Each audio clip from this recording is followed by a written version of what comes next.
오늘은 지극히 개인적인 저의 두 아들의 교육 이야기를 좀 들려드리겠습니다. 이렇게 해라 저렇게 해라라는 조언 진짜 아니고요. 닥치고 나를 따르라는 근자감도 아니고요. 그저 2025년 작금의 시대에 정말로 있을 수 없는 형태의 교육을 하고 있는 1인인지라 솔직하게 제 얘기를 들려드리는 시간으로 삼아 보겠습니다. 개인적인 제 얘기가 궁금하지 않으신 분들은 그래도 좀 참고 들어보이소. 조금이라도 건질 게 있을지도 모릅니다. 제가 개인적으로 운영하고 있는 SNS가 네이버 블로그, 유튜브, 인스타, 스레드까지 다양한 SNS를 운영하고 있고, 거기에서 제가 주로 쓰는 멘트가 사교육을 단 한 번도 한 적이 없다라는 멘트가 앞단에 주로 많이 들어가지요.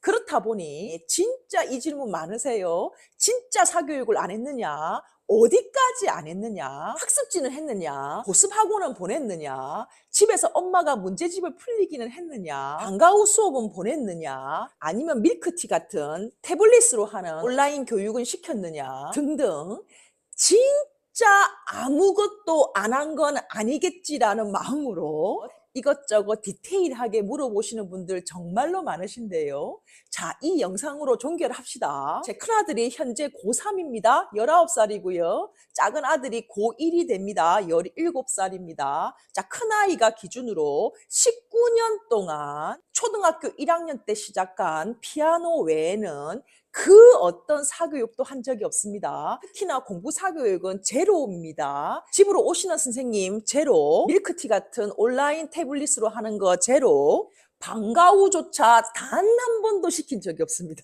두 놈 다. 그렇다면 학창시절에 공부 좀 했다는 제가 문제집 사서 일정량의 분량을 시키는 걸로 엄마표로 했느냐? 완전히 제로. 완전히 초등학교 6학년 때까지 집에는 문제집 한 권을 사본 적이 없습니다. 그러면 중학교에는 샀느냐? 중학교 1학년 때까지도 저는 안 샀고요. 중학교 1학년 겨울, 그러니까 중2 올라가는 겨울 방학 때 두 놈 다 스스로 공부를 좀 시작해 봐야겠다면서 스스로 문제집을 사왔습니다. 그러니까 중2 때, 중2 1월 달에 우리 집에 처음 문제집이 들어온 거지요. 그것도 아이들이 스스로 제가 사준 거 아니고요. 제가 사서 공부해라고 말한 것도 아니고요. 자, 2025년 이 작금의 대한민국에서 피아노 하나 외에 공부 사교육은 단 한 번도 하지 않은 아이가 대한민국에 존재할까 저는 싶습니다. 방과 후까지 포함하면 더요. 그쵸? 왜 월요일 대바람부터 흥분합니까? 회춘하는지 자꾸 텐션이 올라가요. 그렇다면 저의 교육 철학이 공부가 뭐 크게 중요하나, 뭐 대학 크게 중요하나, 그래 건강하게만 자라라, 혹은 네가 때 돼서 네가 알아서 하는 거지, 엄마는 교육에 그렇게 너를 밀어붙이고 싶지 않아 라는 교육 철학을 가진 사람일까요? 아니요, 아닙니다. 제가 일전에 영상에서도 올린 적이 있는데요. 일전에 앞에 영상에서 제가 뭐라 했습니까? 스카이는 사랑이다라고 제가 영상을 찍은 적이 있지요. 뭐 스카이가 아니라도 저는 공부를 중요하게 생각하는 사람이고요. 1차적으로 학생이 가질 수 있는 첫 번째 목표가 대학이죠. 그러니까 자기가 원하는 대학, 자기가 원하는 과를 정하고 그 목표를 향해서 열심히 공부하는 그 애티튜드는 정말로 필요하다고 생각을 하고요. 그리고 좋은 대학 또한 아이에게 정말 플러스 영향을 미치는, 나를 긍정적으로 증명할 수 있는 아주 신뢰도 높은 스펙이 된다는 것에 저는 동의하고 긍정하고 수긍하면서 제 두 아들이 좋은 대학을 가기를 원하는 엄마이기도 합니다. 저 또한 학창시절에 스카이를 향해서 정말로 열심히 공부하던 모범생이기도 했고요.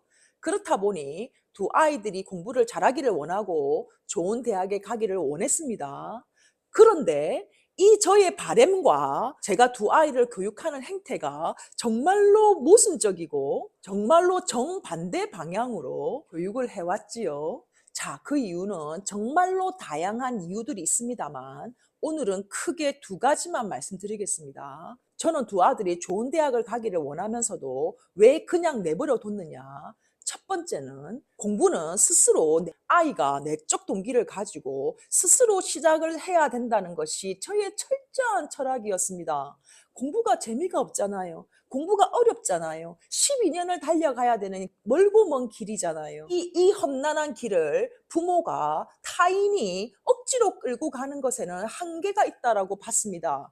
아이가 목표가 생기고 그래서 아이가 스스로 열심히 공부를 할 때 그 공부의 효율이 높다라고 저는 판단을 했고요. 아이가 스스로 공부할 때까지 기다려 주자라는 것이 제 교육 철학이었습니다. 자, 그런데 여기서 한 가지, 하루 종일 1년, 3년, 5년을 노는 아이가 엄마가 그냥 믿고 지켜봐주면 어느 날 갑자기 중학교 1학년 때 엄마 저를 믿어줘서 고마워요. 엄마 이제 제가 공부를 시작할게요. 갑자기 그러느냐?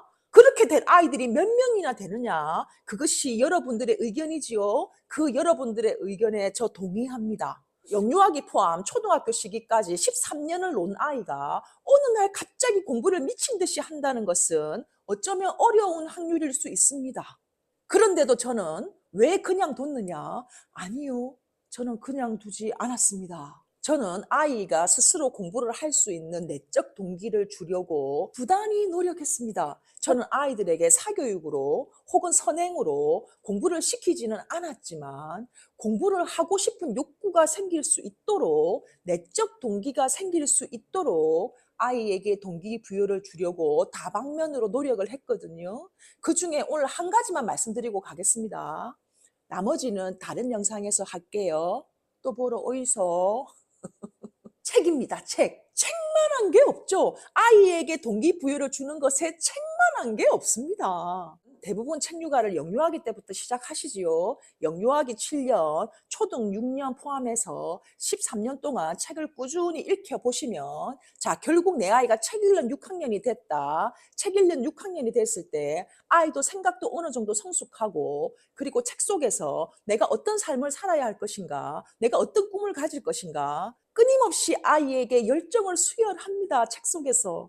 그렇게 내적 동기가 몽글몽글 생기고 있다가 중학교는 본격적으로 입시도 시작될 뿐더러 제법 어른스러운 자아가 생겨날 때지요. 자기의 진로와 꿈을 고민할 때고요. 그런 성숙된 자아와 플러스 입시 플러스 그동안 13년 동안 읽었던 책들이 한꺼번에 화학 반응이 일어나면서 스파클이 일어나면서 저희 두 아들처럼 엄마 나 공부 한번 시작해 보겠어 라고 말할 확률이 아주 높습니다. 뭐 100%라고 절대 말할 수는 없는데 책 읽는 아이는 좀 성숙한 아이로 자라고 그 성숙한 아이가 중고등학생이 되면 공부를 시작할 확률이 상당히 높다고 자신 있게 말씀드립니다. 이렇게 저는 공부는 스스로 시작해야 한다는 확고한 교육 철학, 그리고 아이가 스스로 시작할 수 있도록 끊임없이 동기부여를 주는 방법으로 책을 선택하고 13년을 온 거지요.